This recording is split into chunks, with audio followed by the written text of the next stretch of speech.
Hey there, stampers and crafters, and thanks for joining me today. Today is going to be a really quick and fun card using a really cool background technique that is so hot and trendy right now, both in photographing and video and in the crafting world, called Bokeh. It's such a cool lighting effect and really, really easy to do.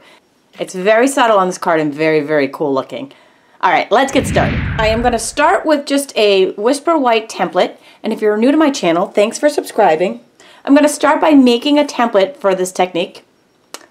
And just a side note, if you're new to my channel, thank you, and be sure to subscribe. And know that you can get all of the measurements for this project and all the supplies we're using simply by going to this URL or clicking in the link in the YouTube description below, which is the same URL. Or if you're on YouTube, click right on this video. So I've got 3 circle punches listed here. Just really randomly punching them in our template. Alright, I've got these 3 ink pad colors and a Stampin' sponge. I'm going to start with my lightest, which is the Pear Pizzazz. And just do a few little circles around, just random.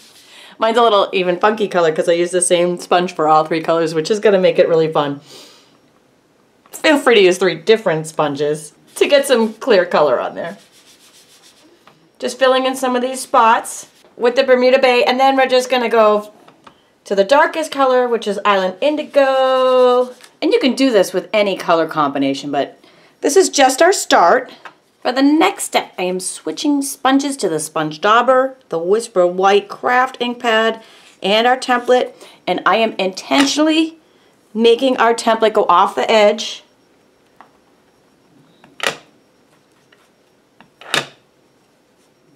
And we're just sponging that white right over the top. Now sometimes you'll notice that it picks up some of the ink in here, so to keep your white ink pad white, you might want to keep some scrap paper handy and just rub that off in between dabbing in the white.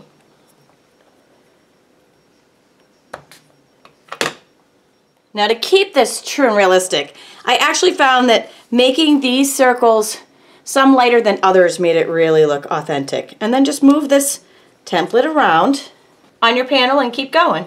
And once we have those in, then I just kind of went full on with the Sponge Dauber, because that also made some cool circles in a different size. So cool. And again, each one a little different, gives it a really neat lighting effect for your backgrounds. If you're going to stamp over this, you'll want it to dry. I'm going to cheat a little bit. We are going to use vellum. We are actually going to put some vellum cardstock over the top, and we're going to stamp on the vellum. So it doesn't need to be as dry for that. Using the very cool Adventure Awaits stamp set, but you could use any big bold stamp set. Stamping that in some stays on a little bit of an angle on the vellum cardstock. So using some snail adhesive to attach everything. Now, just a note on the vellum, adhesive does show through on the vellum.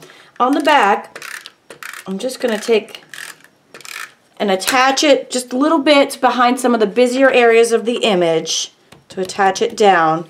And then what I found with the Bokeh technique, I could put tiny little dabs up in the corner and it kind of blended in.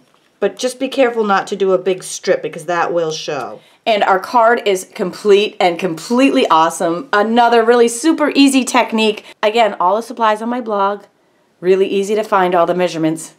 And be sure to visit my blog, because I have inspiration posted there daily, as well as multiple times a day on my Facebook page. Thanks for joining me today.